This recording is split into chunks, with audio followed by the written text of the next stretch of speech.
in with us.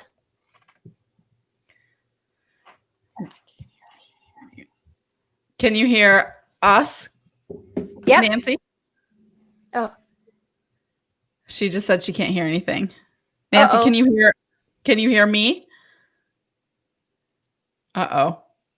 Uh-oh, hang on. Let me try this. There we go. We'll get her back in. We'll loop her back in.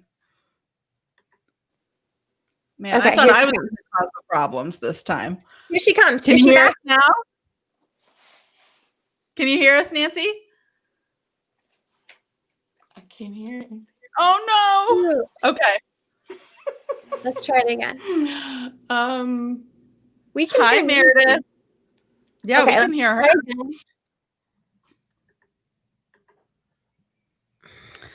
We'll see.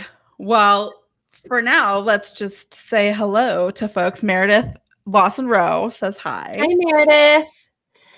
We got issues. Oh, Nancy left. So hopefully Nancy comes back in. But hi, everybody. This is We've Got Issues Girl. We are a weekly podcast for women who are curious about politics. And my name is Carrie. And I'm Sky. And I can't believe I'm not the one causing technical issues. And now I can't hear Sky anymore. You can't hear me? I can hear me. I can hear you. Yeah, I can hear you. And I can hear both of you now. Yes! So I'm Sky. We've got issues, and we're here today with state rep candidate Nancy Larson. Yes. Thank you for being with us. I'm so excited. So the first time I think I officially met you, or like one of the first few times, you and I were speaking at a rally in front of one government center for abortion rights. Yeah. Yes. I love it. That was like over a year ago, I think. Yeah. And you were it was a while ago. Yeah. Yeah. Yeah. You were working on Carrie's campaign, I believe. Mm-hmm. Yes. Yeah. So Nancy, why don't you tell us a little bit about yourself and why you're running for office? Well, the abortion rights has a lot to do with it. I am a pro-choice Democratic woman, and probably about 2.5 years ago now, I got an invitation from Emily's List to look at the record of the person who's the current representative in District 47. And they said they were recruiting somebody to challenge and take him on. And I hate to admit this, but I wasn't paying enough attention to what was happening there. And I knew things were going south with reproductive rights in Ohio, but I didn't know specifically who was responsible for doing that. So after I got that email, I looked up and found out he was very much a major driver of that attempt to overturn, really get legislation to the Supreme Court to overturn Roe v. Wade, let alone just muck up things in Ohio by funding Planned Parenthood and other stuff. So I raised my hand and said, he's not going to go unopposed. And I really have been running for this race for a good long time. And officially, my petitions, and I'm on the ballot. I thankfully didn't have a primary opponent. So it's me against him facing off in November for Ohio's state rep of District 47. Awesome. And we just have to say, he is the worst. So awesome. We're so happy to finally have a viable candidate and someone that we can all be very proud of running against him, because it's not just abortion rights that he's wrong on. He's wrong on a lot of things. And unfortunately, he has a lot of friends in Columbus, because there's a lot of Republicans down in the state house here in Ohio, and the more progressive women we can get to run, the better I think we will all be. So was that kind of the first time you decided to even get involved in politics, or have you been involved in politics before? The very first thing that I did was when I was turning not quite 18 back in the 70s. I went off to college, and the McGovern was running, and I went to a campus event and signed up to do canvassing, and was paired with this incredible woman who became kind of my Jewish mother and support person for the rest of my life. And we had a lifelong friendship that came out of just being randomly paired to go, canvass and for McGovern. Oh my God. I love that. It was Yeah. really That cool. is such a cool story. Yeah. Well, the election, my birthday is November 3rd. Which Oh my God. is Whoa. election day. And that year you had to have turned 18 by on or before November 3rd. So I think the election was actually on the 2nd. So I voted like a day before I actually turned 18, but that was my first introduction to politics. But it's been just, helping out on a campaign here or there, nothing really major until 2016. And I was in Washington the next day with all the women in the pink hats and determined at that point. I got involved in an indivisible group and just sunk into everything in earnest for the last 4 years. But there's so many women my age that I think did a little, I marched for the ERA in Washington in the 80s, like the last big protest that there was for the ERA back then, and then went dormant because I was raising my kids and had my job. And I look at that period of time and I, when I'm talking to people now and they tell me, I'm not paying attention, I'm up to in real life. And I understand that because I live that myself. I don't know how, well, one of the reasons is that we don't give any working people a chance to catch their breath. We don't have enough vacation time. We don't have enough sick time. We don't have enough downtime. We have productivity expectations that are crazy, and we work longer and harder hours than other people in industrial. So that results in people not being able to have as much civic engagement, not enough leisure time. And that is wrong for the body politic. And it comes out of that. So I cut myself a break during that period of time where I was up to the wall and trying to find childcare and all the other concerns. But at this point, as a retired person, this is what I'm doing with my retirement, and I recommend it. My brain was getting a little mushy. I thought in the year or two that I had kind of pulled back from full-time work, and I've learned so many skills that I never ever thought I would have with this. I mean, the learning curve has been through the roof, and it's good. It's really, that is so cool. Well, really and good. even brain is coming online. And running for office for the first time, and now running for office for the first time in the time of COVID and having to go completely digital. I think it's a learning curve for all of us, but especially someone running for office for the first time. After your career, who's in their 60s and is on Medicare. Sure. Well, we've got Rep. Lisa Sebecki, who says we need Nancy in Columbus. So you have already got support down there. It's so exciting. It's pretty. Yeah. When I went to one of my first Indivisible group meetings and I talked to them and I told them that I was planning on doing this, at one point I pulled out my blue flip phone that I'd had for 15 years. And they looked at me and they're like, girl, nobody is going to take you seriously if you don't get rid of that flip phone. And, my kids had been laughing at me for 10 years over it. And that was finally the motivation. It's like, okay, you're right. I have to get a smartphone, which I've only had my smartphone now for like 2.5 years. And all of learning how to do Zoom, and that's all been on Facebook, on Twitter. None of that was ever anything that I wasn't even on Facebook. Yeah. So that was kind of cool though, because good for you, man. I mean, like, that's is there anything on Facebook that you have to be worried about? And I said, I just joined like 2 months ago. So I don't drinking from a fire hose. You won't find any history for me in the electronic ether because I have not been participating. So perfect. The ideal candidate these days, I'm sure. Yeah, because I had Facebook and social media since I was in college, and I had to do a deep scrub of that before I ran because there were pictures on there from college. I was like, we don't want this to get leaked. Angela at the office went through it, and she's like, "No, this is okay. There's really nothing here." I said, "I know." Pretty good.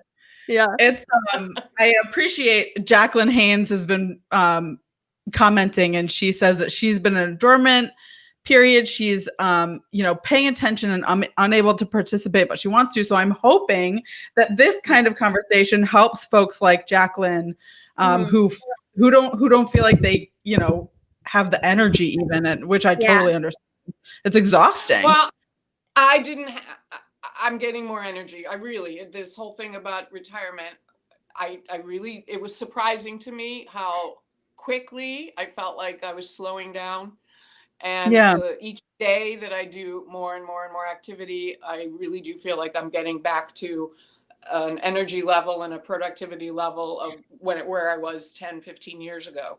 Oh, and awesome. I'm not doing it for that reason, but that's a nice little byproduct. To really that's great. Yeah. It's cool. So what did you expect? I mean, you have been campaigning, like you said, for more than a year. So you know what it was like before COVID. How have your expectations evolved or changed? Well, like last year, I spent a lot of time at the Fulton County Fair as a prospective candidate. So I would talk to people and I would say, no, I'm not on the ballot. It's 2018. It's going to be Gary Newnham, but in 2020, I hope to be the endorsed Democrat. So I basically put that out, and I thought, okay, this is my dress rehearsal here, and next 2 years from now, I'll be back at the Fulton County Fair with my T-shirts and all my lit, and it'll be. So when they said that the Fulton County Fair was canceled, I thought that's all the chance I got was. Nobody's gonna remember me from 2018. Yeah. So a lot of those events I participated in. I was working on Michael Galbraith's congressional race to cut my teeth, and Emily's List recommended, get involved in a campaign, see if you even like everything that has to be done, and check it out. And I did that and started to put together a support network for myself. So I went to the part of the parades and the fireworks and all of that stuff for him as a worker bee, and did expect that I'd get my turnaround. So to have all of that null and void has been really hard. But we've had an event or two that we haven't been able to get people to because of COVID. I think they were too, even if it was outside. We did something at Burnham Park in Sylvania. It was not well attended, so we decided we have to go to where the people are. Went to the farmers market, went to the art walk in Sylvania First Friday, and that was 2 weeks ago, I talked to about 100 people on the street and was able to engage and give out my card. Really good conversations, really for the most part supportive people. It's just finding a needle in a haystack to find those events where we can go and hook, face to face with my shield on. But we've gotten asked to leave farmers markets and ice cream places, no politics. I don't know. I feel like generally people are have politic fatigue. Yes. But this year with the presidential election, I mean, I imagine, especially out in those rural areas, that like Fulton County, people are probably tired of it. Yeah. I understand they don't want us messing it, but that's where people are gathering at. Absolutely. Parking. But I started to make a list, where did I get kicked out of? And that's going to be at 25 places that I know I tried to canvass. And they were like, why? You didn't ask for permission. I said, no. Would you have said yes? No. Right. I talked to a badge of honor. Right. I talked to 25 people tonight before you told me to get out. Yeah. Yeah. But it's definitely a struggle. I mean, it's a hard year. I mean, to try to find people to talk to, because even when Sky talks about fatigue and people do get burnout and think like, oh, I'm being contacted too much. But then there's also on the flip side, there's people who like, even I worked my butt off last year in just my little race in Little Mommy. And there's still people I meet now and they're like, oh, I didn't know you ran for office last year. I'm like, you didn't? Like, you should have gotten 5 pieces of mail from me and I knocked on your door. And like, how do you not know this? So there's still people that like just don't know, right? Like you just don't pay attention somehow, or I don't know what that world looks like, because I am like hyper aware of every issue so going far on right from now. our reality. Yeah. But those are the people that we have to convince to vote. When I ask people what's an issue that's near and dear to you, and I can't think of anything. I'm like, no. Part of me, that sounds so nice. I know. I'm a little jealous. I can't be like that anymore.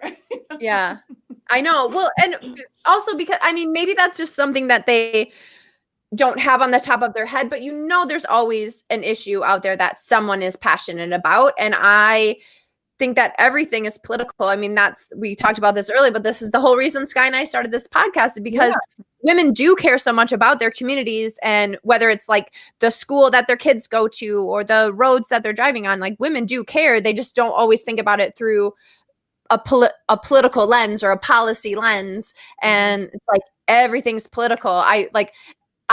I got in trouble in law school. I was always made fun of because people would like get angry about a case or get angry about some issue. And I'd be like, oh, are you angry about that? Here's who you should talk to. You should send a letter to your state rep or your city council person or this. Like, this is who can take care of that. Yeah. Like, because people don't always connect those dots. And totally. I mean, that's the whole reason for this podcast. So talking about those issues, like, what are the issues that are most important to you, Nancy? And what do you hope to kind of get accomplished when you're in the state house?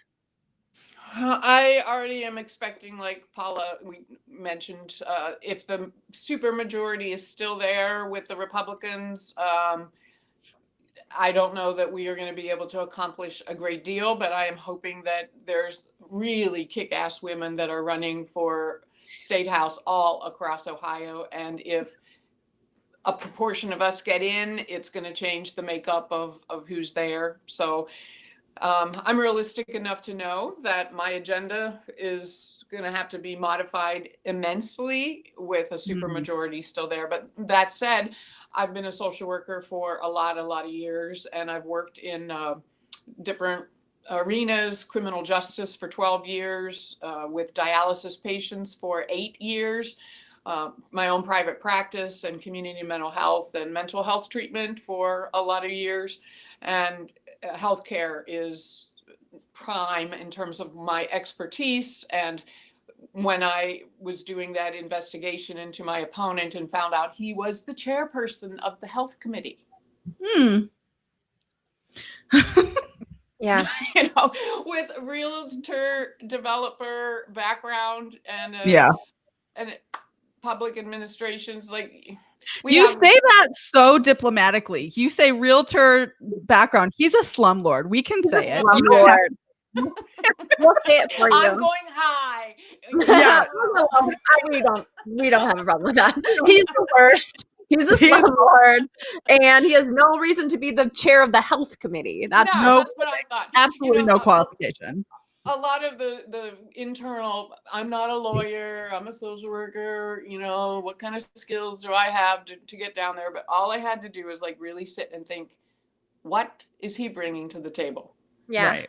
Compared to what I have learned in my 40 some years as a social worker in real jobs with real people. Yeah. And so I was able to like talk myself into, you are eminently more qualified to be the head of the health. But I would step down to say, here's Beth Liston. She's an actual doctor. Let's make her the head of the health committee.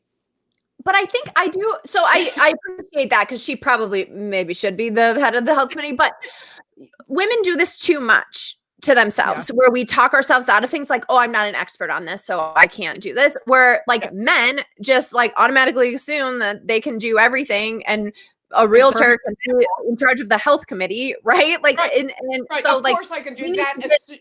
Assumed competence when they have absolutely no reason to assume that they're competent in any of these things that they undertake.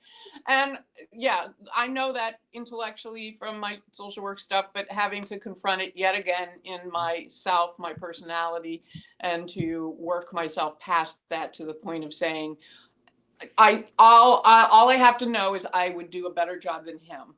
Yeah. And that's enough reason for me to go for it and to feel like I'm entitled to be out there asking people to vote for me, because I know damn well I would do a better job of this than him. Yeah. I love it. I love it. I think that's perfect too. And I think that's a really good message for any woman who wants to get involved in politics or is thinking about running. You don't have to be an expert. You don't have to be a lawyer. You don't have to be, I mean, look at these men that are in office right now. They're not experts. They're not lawyers. They're not, so we don't have to have all of the skills. Just figure out what your skills are and what value you can add and what is your passion, and we can do a better job than they can. Yeah, I think. And the biggest thing that I have that he doesn't have is integrity and care. Yeah. Actually caring about the decisions and the effect that they will have on people. He thinks he cares about women and children in making his anti-choice decisions. I know that he thinks he's being a good person in doing that. He's not. And it's not a caring thing. And it's not something that women appreciate or want, except for that sliver of, a very narrow 30% of people. So I bring that to the table, that I know what is in people's best interests because of my personhood, the idea of what do women have to offer. And the Matriots, we talked about them. I'm a Matriots endorsed candidate. They are a group that is a PAC that's funded by people putting money into that pot so that they have it to give out to women who are going for office. And their goal is to get 50% of all of the people in elective office across Ohio, women, in another 6 or 8 years. Women bring a focus on family, on children, on well-being, on things like work-life balance. The conversation is totally different if we would have even 35% of the people at the table being women. Yeah. And what men focus on is their, tummy bumping and their ego, and not always, but too much of their psyche is ego driven.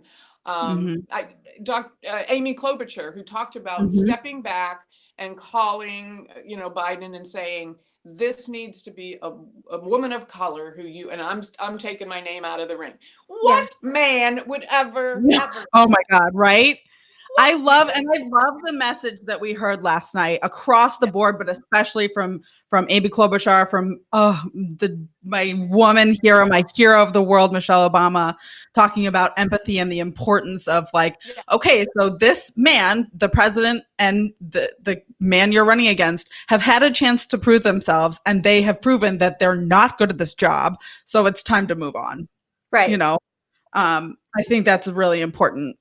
So the basic qualification of what do you need to be a public servant, women have already in spades. Totally. Again, not all women, but most women have that ability to compromise, to be supportive of the common good, to work with other people, to find the commonality. And I told the Dem Party, I said, if there's somebody else who comes forward for this seat, we'll just have coffee. We'll talk about it. I'll decide with them which one of us is the better person, because I'm not going to go up. I'm not going to have a primary. I'm not going to waste my money or time. We will decide between the two of us who's better, and I'll help them or I'll ask them to help me. And that's what we will do. And they're like, I know. And I was 100% serious about that. It's like, no, I am no. That's the way it's gonna go. And that's not, they're not used to that kind of mental thought process. I think people in politics are always driven by ego and that kind of thing. We see it a lot in the state house, but I especially appreciate we're hearing on the comment feed from Dan Ramos, who was a state rep, who was on the health committee. He says we needed social workers. So I think that is such an important voice to have in the state house, and real people who have, like you said, had real jobs and worked with okay. And one of my jobs, the one I had for the longest, was 12 years working at the Lucas County Probation Department with convicted felons. So I think I am eminently qualified to go to the state house and work with the Republicans. Yeah, because some of them might be felons soon, honestly. So actually, when I was the felons that I worked with was sex offenders, and when I was responding to Emily's list, I was writing my "Why do you want to run" thing, and I thought maybe I don't know if they have a sense of humor, but I put in. And because of my 12 years experience with convicted sex offenders, maybe I should just go straight to the Supreme Court. Yeah. There you go. And they were like, okay. Like where this lady's head's at. So I've told people when I'm like talking to union people, and I'm saying, when I'm a social worker, and you get, she's like this warm, fuzzy, do-gooder kind of thing. I said, that's a half of me. I definitely, The other half, the populations that I've worked with have been domestic violence groups, teaching stuff at CTF, the Correctional Treatment Facility, doing the stuff in probation. I said, I know how to be direct and confrontive and persistent, chipping away at people's denial and their thought disorder over and year after year after year. So again, that's what my job at the State House, I think, is going to need. And perfectly qualifies you. It's like, I mean, all of the jobs I've had, people are like, I could never, ever do that job. You must be, and I say, a masochist? Yes, probably. Maybe a little bit. But also just a person that wants to, I see you very much as a very empathetic person and compassionate and just wanting to improve the way we live and throughout the state. And that's, I admire that about you. I have the same sort of ideals in my, that's why what inspired me to run for office is just that, I just want to fix things. I just want to make them better for everyone. And I wish that all politicians kind of took that kind of attitude when they run for office instead of, I don't know why else they run for office, to get rich or something. I don't know. You don't make that much money, but or to get their buddies rich too. You can pass legislation, as we saw with the scandal at the State House. You've got elected officials funneling tens of millions of dollars. What was it? $63 million that householder. 61 million. And he personally pocketed $500,000. So so you can get rich for a lot of them if you run for office. Just kidding. In Ohio, and you don't have to be in the Republican, federal trough.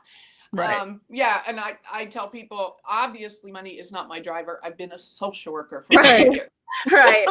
Exactly. Exactly. I've proved that about public service that money is not what drives me. And you're right, Carrie. I've been doing cleanup with my clients for all of those years about the policy decisions that come out of the federal or the state level. And for the last part of my career, I want to be able to be in the State House to affect those policy decisions that I know have real consequences in real people's lives. The healthcare, just a brief example from my dialysis days, 32 or 3-year-old African-American, and I say kid because everybody is way younger than me. And he didn't have any preventive care, no annual checkups at all, ever in his whole life. And he took his grandmother to the doctors for, she was hypertensive but diabetic, and the nurse was just like, well, let me take your blood pressure, and you're here with your grandmother, let me check yours out. And it was through the roof, through the roof. And she got really concerned and set him up with an appointment, and he had a battery of tests. His kidney, which high blood pressure and diabetes are the two main chronic illnesses that will eventually blow out your kidneys. He was almost end-stage renal at that point. Jeez. Early 30s. In another 6 months or so, he moved into stage 5 and needed to be on dialysis for the rest of his life if he didn't get a kidney transplant. Because we don't have a universal healthcare system where everybody has a primary care doctor and can go and get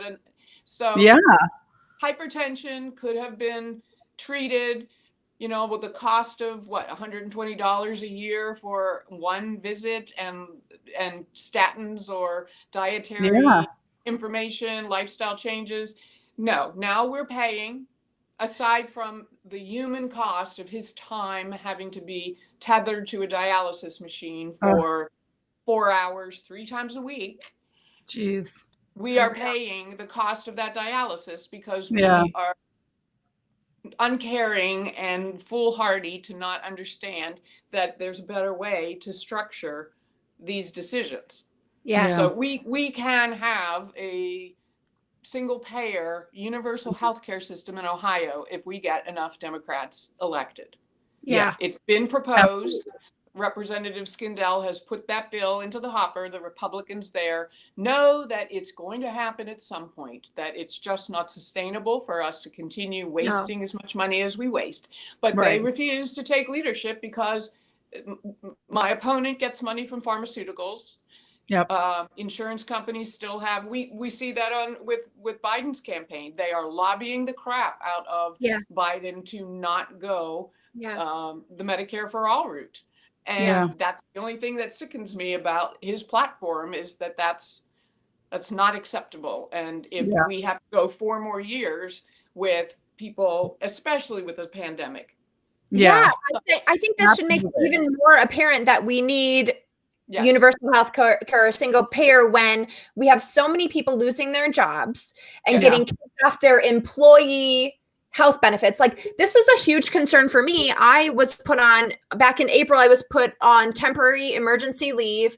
Luckily, my employer still continued to give me health care while I was on leave. But I was worried every day that they would put me on permanent leave and then I would lose health care, which means you have COBRA. Everybody kept saying, but then you just get COBRA. Do you know how much COBRA is a month? Plus I cover my husband. So so now you're talking, I'm going to have to pay like $1,500 to cover me and my husband when I'm used to not paying hardly anything, but yet I'm unemployed. So how am I going to pay for that? Yeah, it was just like, that was a huge fear of mine. It's like, if I really lose my job and I don't have health insurance and my policy covers my husband and me, we're both without health insurance. It's like, I just kept thinking, who thought this was a good idea to tie health insurance to employers? Like, that doesn't make any sense when you have a pandemic and everyone's losing their job. Like, it just is not sustainable. It made sense after World War II because people coming back from the war to get into jobs, it was one of the benefits that employers could offer, and it's applied to jobs ever since. It's not a good deal, and every other developed country has figured that out. So that's one example, and multiplied by all the other situations that I personally have run into, and all the hundreds of thousands of people in Ohio who struggle with this and have to worry about bankruptcy if they would have an illness or a bad car accident. And it was one of the personal triggers for me too, in terms of deciding to run. There was 2016 and the whole Trump craziness, but in personal life, I was working for a hospice, and I ran up against my sister being terminal and on hospice herself, and me using up my vacation time and getting to the point where I couldn't get a medical family leave to help take care of her because siblings aren't considered close enough family members. So I had to make a decision whether to just say, tough, I'm going to continue to work. And I quit the job to go assist her. Wow. I thought I would get another job quickly, which was totally delusional on my part because I was 60 something, and I wasn't all that marketable. So I did start a private practice at that point because I'm like, what are you gonna do? Yeah. Yeah, I can take care of myself. I have been doing that since I was 17.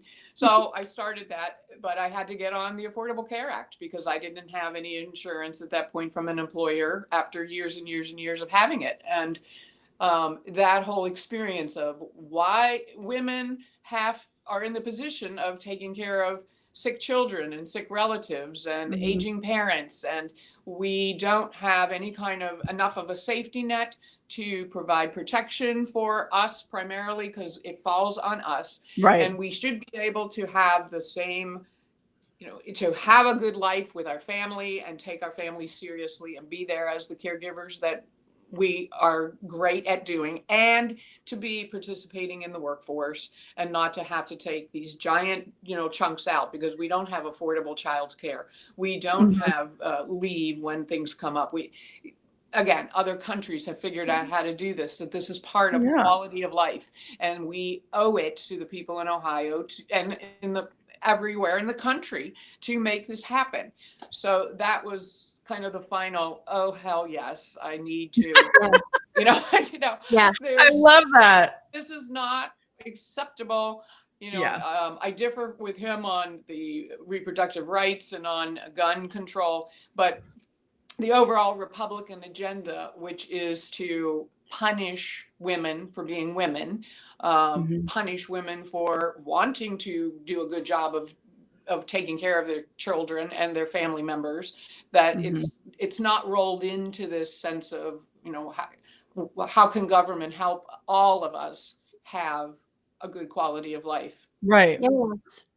Yeah. I gotta say, man, I'm so pumped for you and this race. I have so many friends who are in your district who are huge fans. Shout out to Ben. He begged me a couple weeks ago to make sure we got you on the show, and I'm so glad we were able to make it happen. Ben who? Mill Iron. He's in Sylvania. I'll make sure you guys are connected. Thank you. Cool. Yeah.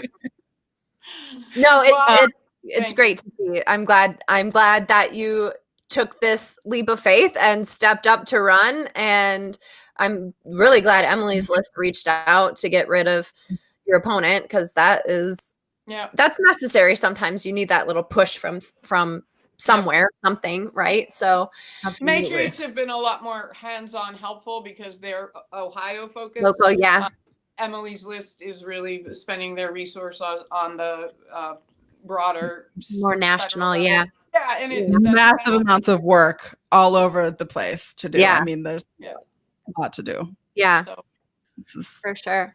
Thank you very for exciting. listening to my getting it. All of these things help so much because the normal, we're not knocking on doors, and it really helps to have people get aware. Yeah. Well, so on that route, how can our listeners support you? How can they connect with you on social media? Do you have a call to action for us? Yes, I do. My website is nancyfor.us, nancyfor.us, like in Uncle Sam.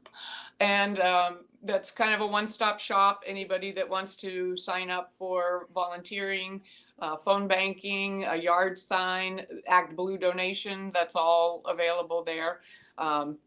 And I give a shout out to Crystal. Most of my team people my team went from like Quinn, who was 17 years old, up to 76 years old, is my team.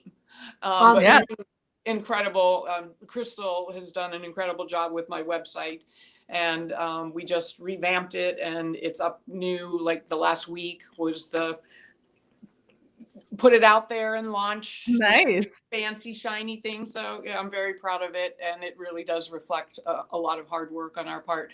I do have a Facebook, Nancy Larson for Ohio State Rep, and that's the website that I launch my Facebook Live on Wednesdays at 1:00. So anybody who wants to hear me, I'm talking tomorrow. I was telling Carrie, there's a support group in Toledo called Mom's Soul, and they came together after each one of the moms had lost a child to opioid overdose. Oh, and wow. it's a smaller group, and they're just kind of getting known. And I saw an article about them in the Blade, and just my social work instinct is to let people know that this is available. So they have Battalion Chief Brown Martinez is an EMT fire person who responds to calls for opioid overdoses. He works with the group, and they have a packet of information that he's able to give out on scene to maybe families that have had to experience that death right then, and the women can follow up and kind of fold them into their circle of caring. And they also have an effort to try to get people into treatment if they have been brought back with Narcan, and get them into treatment. So that will be who I talk with tomorrow, 1 o'clock on my Facebook. And every week I try to profile some issue or some person that I want people to know about. That's awesome. We'll link to all those things in our show notes and on the page too. Okay. Because that's I didn't even know that group existed. I do know Danny Brown Martinez though, but I didn't know the group existed. So that's awesome. So we'll link to that tomorrow too. So if people are interested, they can watch that too. But thank you for joining us, Nancy. This has been great. Best of luck. We'll keep reaching out to you to see how you're doing and what you need from us, because I did tell Nancy this earlier, but We've Got Issues Girl has launched our 60 days of action. So starting September 5th, if you sign up for our newsletter, you're going to get a daily newsletter of some form of action you can take every single day leading up to the election. Now, some days it might be small, like donating $5 to Nancy Larson, or someday it might be really big, like calling 25 people and making sure they got their absentee ballot requested. So there'll be a lot of ways to get involved in different campaigns, both Biden-Harris campaign, obviously, but also local campaigns and smaller races and some of our former guests like Nancy. So make sure you go to wevegotissuespod.com and sign up for the newsletter, and you'll start getting those September 5th. So this has been another episode of We've Got Issues Girl. Thank you everybody who tuned in the comments. We are live right now on Facebook and YouTube. So we'll be back here next week with a brand new episode of We've Got Issues Girl. We'll try to go live again because we love to see people tune in the comments. This is a Girls Media production. If you're interested in joining our online group of Girls, which is the best group on the internet, head to girlscommunity.com. And our music today is by Breakmaster Cylinder. And don't forget to like and rate and review us and subscribe to this podcast. All the likes help and the reviews help. So thank you everybody for tuning in, and we'll see you next week. Bye. Thanks, y'all. Thank you, Nancy. Bye.